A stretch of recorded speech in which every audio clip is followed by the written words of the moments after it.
This is a CBS News special, Earth Day, a question of survival, with CBS News correspondent Walter Cronkite.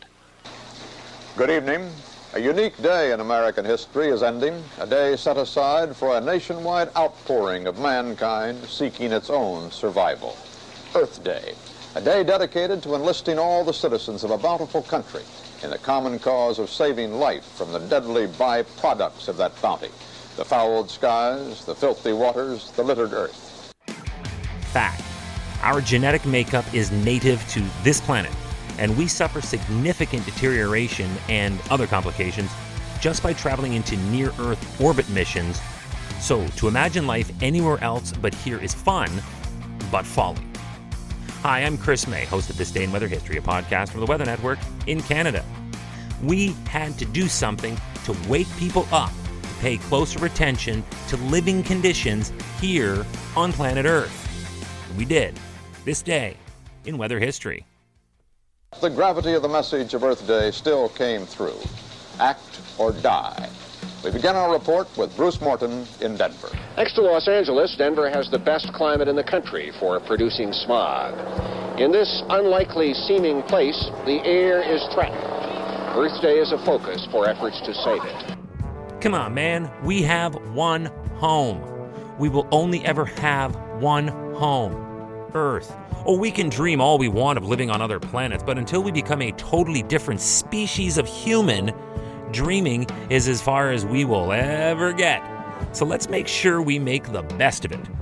Enter Earth Day, an event to increase public awareness of the world's environmental problems. It was the brainchild of Wisconsin Senator Gaylord Nelson, who was an unabashed environmentalist whose hope was that by creating a lightning rod of attention, he could create a rallying unity to grassroots environmental awareness. It was not to be a massive multimedia push or any sort of television campaign.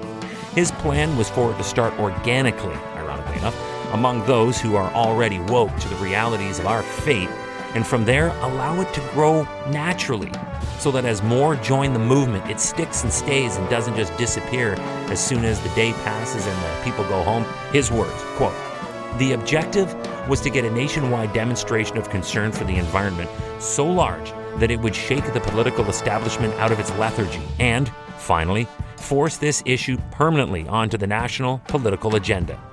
End quote. That from Senator Nelson. So there it was, and so it became. Remember that this day in weather history can be enjoyed a number of ways. Right now, you are listening to the full version of today's story on your favorite podcast provider, but there is also the daily podcast video short.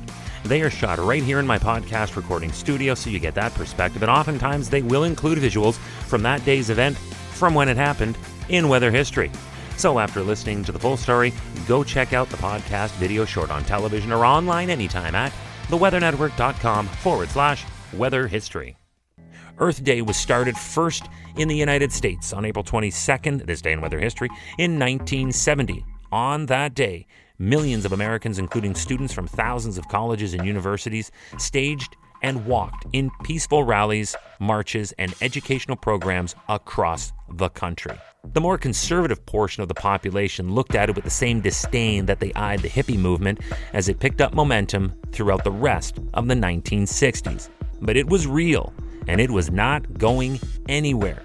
So in 1970, when we launched the first ever Earth Day, it was a natural progression, and it did indeed drive the environmental awareness in America. The irony is not lost on me, of course, that this happened only a few months after celebrating our first humans to land on and return from an extraterrestrial landmass. So while the world was enamored with leaving the planet and exploring the moon, back here in July of 1970, the Environmental Protection Agency was established by special executive order to regulate and enforce national pollution legislation. But that was not all. The Grassroots Earth Day also led to the passage of the Clean Water and Endangered Species Acts. Senator Nelson of Wisconsin had done it.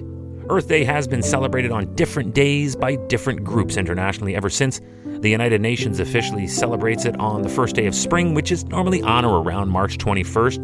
As for our hero, Senator Nelson, on April 22, 1990, the 20th anniversary of Earth Day saw more than 200 million people in 141 countries participate. But more specifically, on that day, Senator Nelson was awarded the Presidential Medal of Freedom by then-sitting President Bill Clinton. This day in weather history.